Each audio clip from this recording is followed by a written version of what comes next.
Coucou toi. Bon, programme d'aujourd'hui, mise à jour du cobaye numéro 1. Et avant ça, un petit briefing s'impose. Je range l'auto vite fait en marche arrière. Bah tiens, c'est qui caille un peu. Elle aime pas ça. Oh. Hop là. Wow. Démarrage en côte à peine démarré par 3 degrés. Oh. Briefing. Donc du coup, mise à jour du cobaye numéro 1 par rapport à la conso, hein, l'objectif principal de cette chaîne. En sachant que là, entre le mix projet, cobaye numéro 1, un coup je modifie l'un, un coup l'autre, c'est le bordel. On va profiter de la saison hivernale pour faire une grosse mise à jour là-dessus. Donc, objectif pour celle-là, la remettre déjà dans un premier temps entièrement d'origine. J'entends par là remettre le GR qui a été supprimé. Bon, le Webasto qui a été supprimé sur celle-là. D'ailleurs, par rapport au Webasto, des choses que je n'ai pas dites, le prix de la durite, prix chez BM indirectement, dans les 30 ou 35 euros. Et les Gelbox Leroy Merlin. Alors là, vous dire le prix comme ça de tête, je l'ai plus, mais c'est pas donné quand même. Je crois que c'est une quinzaine d'euros, les deux boîtes. Donc bon, comptez, vu qu'il faut deux boîtes différentes, comptez 30 balles également. Donc c'est la manip à 60 euros et du temps. Bien sûr, faut que je vous dise que quand il fait 0 dans le coin, c'est la fin du monde. Bah, il a fait 0, voire même moins 2. J'adore ces moments de cohérence. Et d'ailleurs, pour la vidéo du Webasto, je vous prie de m'excuser pour le vent. Je n'ai pas encore de micro-cravate. Investissement futur, hein, qui sait, si la chaîne suit son cours. Donc pour revenir à la mise à jour de celle-ci, la remettre d'origine, j'entends par là remettre la vanne EGR opérationnelle. Les vapeurs on n'avait pas touché, tout était d'origine. Il y avait un souci de préchauffage, donc j'ai été chez BM aussi, boîtier de préchauffage, obligé, que dispo chez eux, sinon c'est limite plus cher sur internet que chez le concessionnaire. Donc boîtier de préchauffage chez BMW, comptez 146 euros quand même, mais comme je vous l'ai dit, c'est le moins cher. Sinon c'est eBay à 180 balles. À cela s'ajoutent les bougies de préchauffage. Donc, aujourd'hui, commande Autodoc, sans faire de pub, hein, c'est que je passe tout le temps par eux et ça s'est toujours très bien passé. Au lieu de vous faire une vidéo liée à l'achat des différentes pièces, je vais tout simplement vous dire comment je procède. C'est que je me réfère toujours à Real OEM. Voilà, c'est la Bible par rapport aux références des pièces. Et je prends directement, je copie le texte, la référence de Real OEM sur mon téléphone. Hein. Je mets ça sur Autodoc et déjà ça fait un tri de toutes les potentielles pièces qui auraient été mal référencées par le site. Parce que bon, ça arrive que, au vu de la subtilité des modèles liés à ce moteur, à ce code moteur, on peut retrouver un peu de tout. Et des fois c'est con, c'est pas le bon thermostat, c'est pas le bon truc. Bon. La référence constructeur. Donc avec la référence Real OEM, ça va vous filtrer directement sur Autodoc. Et là vous allez pouvoir faire le tri. Je vous invite quand même à comparer. Autodoc c'est intéressant, mais dans le cadre où vous faites une commande à plus de 120 balles. Donc je vous invite à soit faire une commande qui vous concerne de plus de 120 balles, ou voire même avec les parents, beaux-parents, amis, qui sait, pour essayer de gonfler la commande, histoire que vous passiez au-delà des 120 balles. Sur certaines choses, malheureusement, BMW, boîtier de préchauffage, comme je vous l'ai dit. Par contre, sur les 204 chevaux, pour les BMW, par exemple, pour les 330D 204, c'est le boîtier de préchauffage rectangulaire qui se trouve au niveau du bloc. Et lui est dispo sur Autodoc, à bien moins cher que chez BMW, par exemple. Donc voilà, une pièce ne fait pas l'autre, un modèle ne fait pas l'autre. Je vous invite à faire attention. Pareil, le liquide de refroidissement, comme la dernière vidéo du Webasto chez BM. Après là, j'étais en train de me renseigner sur les durites de dépression, parce que bon, je vais lui faire un gros check, en sachant qu'elle m'a mis défaut de... À l'OBD, j'ai défaut au niveau de la surale. Donc est-ce que c'est le capteur, est-ce que c'est de la dépression, en sachant que j'avais regardé plus ou moins, j'avais même mis une vieille durite, vous verrez ça quand on rentrera un peu plus dans les détails, mais j'ai mis une vieille durite de carburant qui traînait, du bon diamètre intérieur, c'est bon, qui est carrément balèze comparé à une durite de dépression standard. Donc ça, on y reviendra. Donc celle-là, je vais la remettre propre au niveau moulin pour qu'elle soit exactement dans les mêmes conditions opérationnelles que le projet. Et on va repartir sur notre petit train-train, un aller, on voit la conso. Je vous emmènerai un de ces quatre, histoire que vous voyez concrètement comment je procède. Puis ça sera l'occasion de discuter sur la route. En clair, je vais faire un aller, un retour d'Orige, voir la conso. Par là même, je prendrai contact avec les loulous de Motortech pour la passer au banc également. Histoire de voir à 288 000, pour voir à 288 000 ce qu'elle sort sur le papier. Puis on fonctionnera comme ça étape par étape, en sachant que là la période d'hiver va durer suffisamment de temps. On va profiter de cette période hivernale pour accélérer le rythme. Et vu que c'est elle qui va être la principale concernée avant que cela aboutisse au projet, parce que derrière, une fois qu'on aura supprimé le GR, passage au banc, vapeur, passage au banc, on testera l'additif derrière, P18 ou l'autre, le MCR, repassage au banc. Donc on verra par rapport aux 184 chevaux et 390 newtons là qu'elle avait sorti, si c'est lié à l'EGR, vapeur ou tout simplement les additifs anti-friction. Puis après on va dérouler, on va s'intéresser à l'admission, on va s'intéresser au turbo de la 530 qui est un peu plus stock, donc on va lui mettre ça d'origine. On va s'intéresser à l'échappement également. Donc voilà un peu les prévisions des prochains épisodes. Du coup, pour aujourd'hui, démontage pare-choc arrière. On va remettre tout l'habillage intérieur, plus les petits bouchons que vous connaissez. Ça, je vais vous le passer rapidement. Par contre, pour les entrées d'eau sur les latéraux au niveau du pare-choc arrière, que je vais vous montrer tout à l'heure, je voulais mettre de la Watt, vous savez, la mousse blanche là, qui n'a pas effet éponge, ne garde pas l'eau, mais qui permettra d'éviter la projection de flotte à l'intérieur du compartiment en roue de secours. Donc je suis en train d'étudier la chose au mieux et pour que ça fasse propre tout de même, pour pas faire les gros crachous. J'avais même pensé à récupérer un vieux filtre à air, là, vu qu'ils sont stock, là, à le redécouper, faire un système à la con, je me suis dit vas-y passe. Donc ça, d'ailleurs même le filtre à air qui est tout neuf là, on va le mettre sur celle-là. Donc du coup je vais en recommander un pour le projet, parce qu'elle a passé les 80 000 bornes. Je ne sais pas si vous vous souvenez du petit papier de suivi que j'avais fait. Été 2022 ou enfin été 2022, septembre, octobre, et 80 000 km, on y est. Donc bon, au vu de ce qu'elle roule, elle va pas mourir si elle a loupé le coche de 1000 bornes. Mais avant toute chose, un truc qui m'est arrivé sur la route, c'est que j'ai fait 4 heures sans musique. Alors autant vous dire, s'il y a bien un truc que je déteste, c'est de rouler des longs trajets comme ça, sans bruit. Alors, on vient de lancer Marseille, Bordeaux, Nantes, oui. Donc on est en train...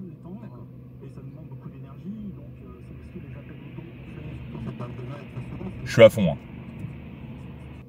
Alors je sais pas si c'est les enceintes qui font les cons, ou le poste lui-même. Donc ça tombe bien, on a un pionnier qui traîne dans la 530, donc on va commencer par là. Allez go.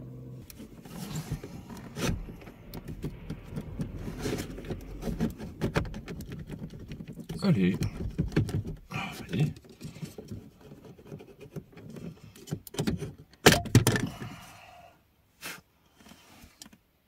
Bon, c'était quoi la base? De la boiserie ou?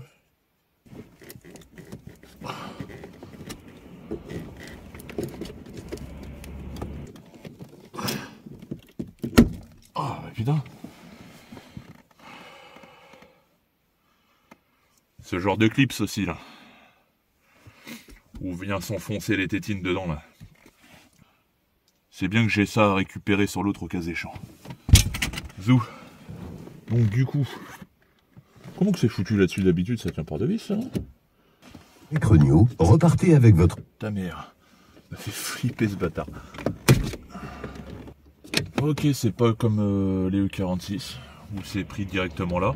Donc je pense que, vu que je vois rien, ça doit être ça. Ok. Ah bah attends, il y a peut-être l'autre cran là-bas.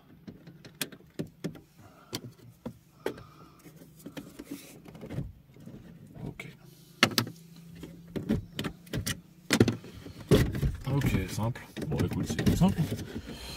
C'est encore plus simple que sur E46 ces conneries là. Bon alors, on a l'antenne. Ça c'est mieux. Ok. Donc est-ce que lui il est incriminé? I don't know.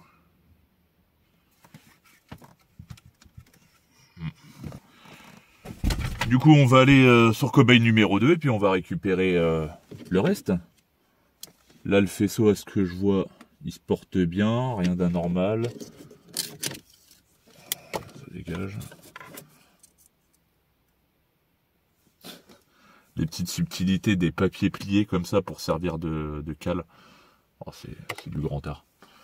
Ouais, on va aller voir sur l'autre. Du coup, il me faudrait... Je suis même pas sûr qu'il me faut ça. On va aller voir.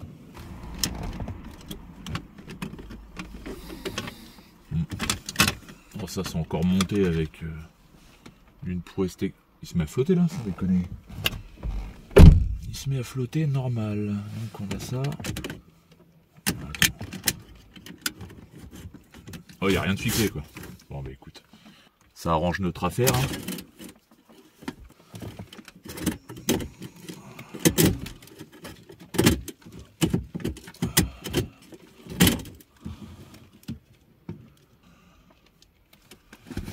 Donc ça, je suis d'accord. Ça déjà un peu moins déjà. Alors attends. Adaptateur d'origine qui vient se réadapter au connectique du poste. Et le poste est mangé comme ça. Mais il a eu quoi le poste? Putain, il faut qu'il fasse un temps de chiotte. C'est abusé ça quand même. D'être gâté comme ça là. Bon, on va déjà aller essayer ça. Déjà voir si le responsable c'est le poste ou les enceintes. Alors, du coup.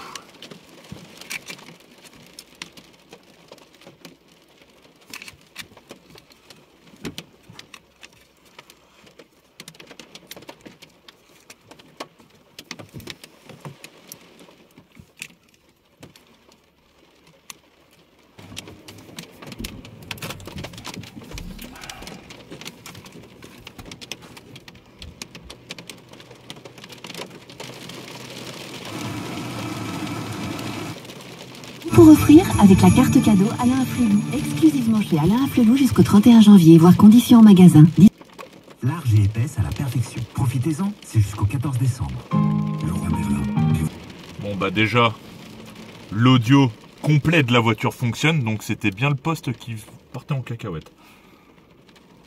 Donc bon écoutez, c'est pour ça que ça me dérangeait un peu le temps, parce que j'étais même parti dans ma tête à défaire tous les panneaux de porte et à récupérer chaque enceinte. Donc vous savez quoi, bah déjà il y a un peu de temps de gagner, donc ça fait plaisir. On va boutonner.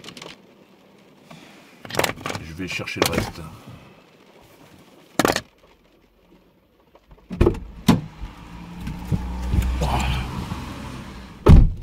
Bon, ça c'est récupéré. Mais je sais très bien que même au niveau de la qualité du son, on va retrouver quelque chose qui n'a absolument rien à voir. Là, on n'est vraiment pas sur une vidéo dédiée à l'audio. Hein. Là, c'est juste que j'étais en galère de ouf. Il fallait que je fasse quelque chose. Mais bon, à savoir que les postes qu'on a dans nos véhicules, ils ont 20 ans. Même s'ils étaient à la pointe de l'audio à l'époque, ça a tout de même 20 ans. Je vous laisse imaginer il y a 20 ans ce qu'on avait et ce qu'on a à l'heure aujourd'hui en termes de matos liés à l'audio. Donc voilà, c'est pas dégueulasse quand tout est fonctionnel. Mais ça n'a absolument rien à voir. On est sur une autre planète, totalement. Donc là, rien que déjà ces pionnières là, je les connais bien comme je vous l'ai dit. Et je vais déjà gagner en termes de qualité de son de manière incroyable.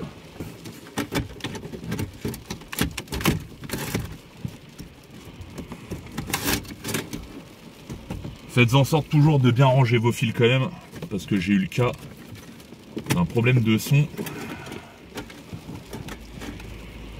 En voulant mettre ça comme un bourrin, je l'ai enquillé le poste, il n'y avait pas de souci.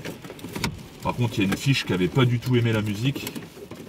Et du coup, je me retrouvais avec un audio dégueulasse. Alors que le poste n'avait aucun problème, c'était juste moi qui avais fait le gros bourrin, tout simplement.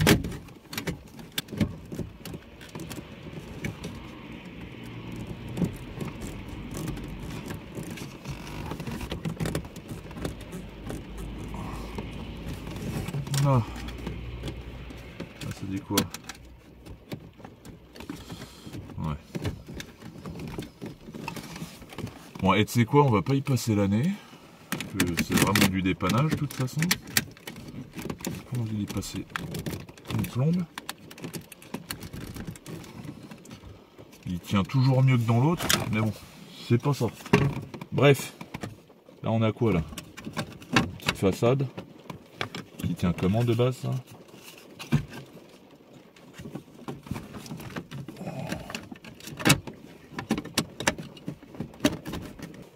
Ouais bah écoute,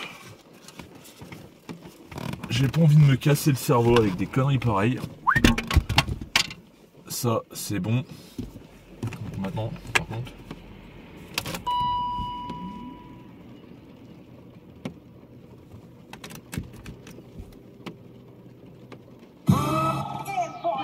Right now, I'm proof, man. It's family right now, you know what I'm saying? Straight gutter shit, man. That's how we do. Hey, yo, street life, man. It's all day, every day, man. Wherever you at, wherever you lay, man. That's what we do. I'm from the killer hill. We keep it real consistent for that dollar. Ouais, bah écoutez, dépannage réussi. Ça ira bien, je verrai ça un peu plus tard. Les baguettes, je vais même pas prendre le temps de les remonter parce que... Bon, et bah pour coup, vu le temps qu'il fait, projet va rester dans le garage, comme je vous l'ai dit. Elle, ben, je verrai ça demain, en espérant qu'ils fassent pas le même temps, mais je crois qu'ils annoncent ça aussi demain. De la neige toute la journée. On va replier les gaules et puis on va aller prendre un café. On se retrouve une semaine plus tard. J'ai quasiment fini le montage et je me suis dit que la vidéo allait être suffisamment longue. Je vais être bref. J'ai fini la commande des pièces pour le cobaye numéro 1, avec les bougies de préchauffage, les durites de dépression, etc. Mais on y reviendra. Et j'étais en mode commande de frein, parce que bah, j'ai toujours mon souci de frein, depuis la vidéo sur le voilage des disques avant. Et puis quand j'ai vu le montant, je me suis dit, putain, étant une pince de niveau légendaire, j'ai été voir quand même sur l'autre. Puis je me suis dit, c'est bizarre, j'entends 17, les disques ils sont vachement grands. Puis ils sont vachement neufs aussi. Donc je me suis amusé à ressortir les factures du véhicule. Donc là on va retrouver, je les ai mis dans l'ordre, ouais. Ouais, bon déjà on va retrouver la facture du poste au préalablement monté, qui coûtait 130 balles, bref, les pionniers quoi. Là on va retrouver les factures, bon j'ai pris soin d'enlever tout ce qui pourrait concerner le garage ou la personne elle-même. Hein. Donc là on va pouvoir voir que fin du mois de septembre, à 347 000, en sachant qu'actuellement elle en a 348, donc elle a rien fait. Elle a eu sa petite vidange et tous les filtres. Donc déjà le filtre à gasoil, bah, au mieux de taper dans celui qui est neuf, c'est celui-là qui va finir sur le cobaye numéro 1. Le filtre à air, pardon. Filtre à gasoil, bon ça, je sais même pas pourquoi je l'ai mis en vert, mais bref. Tous les amortisseurs, bon ceux à l'avant ont dû sacrément bouffer, mais ceux à l'arrière, je pars du principe où ils sont en bon état. Les butées, les soufflets, etc. Donc rien que déjà ça, c'est pas mal. Bon, la facture est belle aussi. Après, on se retrouve au mois de mars, avec, allez, 10 000 de moins du coup. Les balais d'essuie-glace, ouais, j'ai bien fait de les décrocher. Mais surtout, ce qui va nous intéresser là pour le coup. Disque avant-arrière, plaquette avant-arrière. Rien que ça, déjà ça me réconforte dans l'idée de les récupérer. Et de plus, bah, tout ce qui était pareil à peu près dans les mêmes délais. Hein. à un an près, qu'à un an, au moins les courroies, accessoires, pompe à eau, etc. Bon, là, pour le coup, et les pneus, à voir, je crois que ceux à l'arrière, ils ont bien bouffé quand même. Voilà ce qu'il en est au moins déjà du listing des éléments potentiellement récupérables sur cobaye numéro 2. Et les freins, il y a une subtilité. J'ai été sur Real OEM. Ordi. Donc là, on va retrouver la 525D, d'accord? Étrier, disque, avant 1.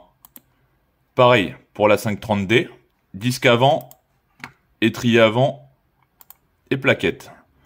Là, on va descendre, donc on va retrouver la numéro 1, qui concerne l'étrier, avec tous ses accessoires, les plaquettes également. Voilà au moins pour les bases. Et là, vous allez remarquer le petit code option S102A, oui et oui, pour des véhicules avec châssis administration. Donc ça m'a toujours fait tiquer. On va retrouver la même chose au niveau du disque. Je sais même pas si au niveau de la flasque c'est la même chose, on va regarder en même temps. Véhicule administration, pareil. Et je me suis toujours demandé qu'est-ce que c'est que cette connerie. Et là on peut voir que le disque fait 296 par 22 mm et que en administration on passe à 324/30. Donc moi je m'étais déjà penché sur le sujet, vous vous doutez bien en ayant étudié un peu les freins pour optimiser le projet. Mais à chaque fois, pendant mes phases de recherche, j'aboutissais sur des 730D ou des... en gros, il fallait que je passe commande sur eBay ou autre. Et là, en fait, je viens de remarquer, pendant que je faisais ma facturation, pendant que je faisais mon petit devis sur Autodoc, j'ai vu ça. Et là, je vois la dimension qui est la 324/30. Et quand on prend les références... Donc là, ça finit par 0,59.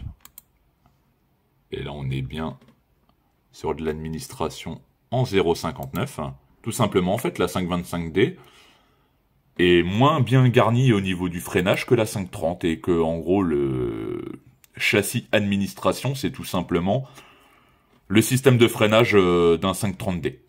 Voilà, mis sur un 525D. Donc, ça tombe bien, on a toutes les pièces à nos dispositions.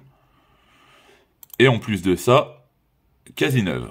Le petit devis que j'avais prévu de faire sur Autodoc, écoutez, ça me va bien. Ça me va très très bien même. Ah ça, tant que j'y suis, vu que j'ai encore le tableau sous les yeux avant que je l'efface, bon, je vous avais mis l'essence des fluides, avec l'allée qui se faisait par là. Et après, ça se dispatchait dans l'habitacle. Bon, j'ai jamais eu l'occasion d'aller par là. Dans cette partie, je parle, dans l'habitacle. Bon, on le verra sur la 530D quand on commencera à la dépouiller sévèrement. Mais en gros, ça, c'est votre bizone. Gauche-droite, pour vous faire... pour envoyer plus ou moins d'eau chaude avec l'ouverture des soupapes, pour envoyer plus ou moins d'eau chaude vers les différents côtés de l'auto. Et comme vous pouvez le voir, ok, d'un point de vue... fonctionnel, c'est pour monter plus vite en température, pour qu'elle soit plus rapidement en température pendant les périodes de froid. Mais au lien de la proximité qu'il y a à ce niveau, et le choix de le placer là, c'est pour avoir le plus rapidement du chauffage. En gros, ça crame du gasoil, ça chauffe, la flotte qui est chaude va directement dans l'habitacle. Et puis revient par là. Donc ça doit se rejoindre à un moment donné à ce niveau-là pour faire plus qu'un circuit pour le retour. Voilà, voilà. J'avais pas d'autre chose à dire au niveau du tableau, donc je vais pouvoir l'effacer et passer à autre chose. Écoutez, ça sera tout. Elle va durer suffisamment longtemps comme ça, la vidéo. N'oubliez pas de vous abonner, encore une fois de plus. Il reste encore plein de choses à voir. Et des petits détails comme les histoires de frein, là, entre la 525D et la 530D. C'est toujours bon à savoir. Donc si vous voulez déjà up, entre guillemets, vos freins, pompez sur un 530D si vous avez un 525D. Ça vous reviendra bien moins cher qu'un kit gros frein de base. Et puis comme je vous l'ai dit, remise à l'origine du cobaye numéro 1. Puis il n'y a plus qu'à. Allez, bye.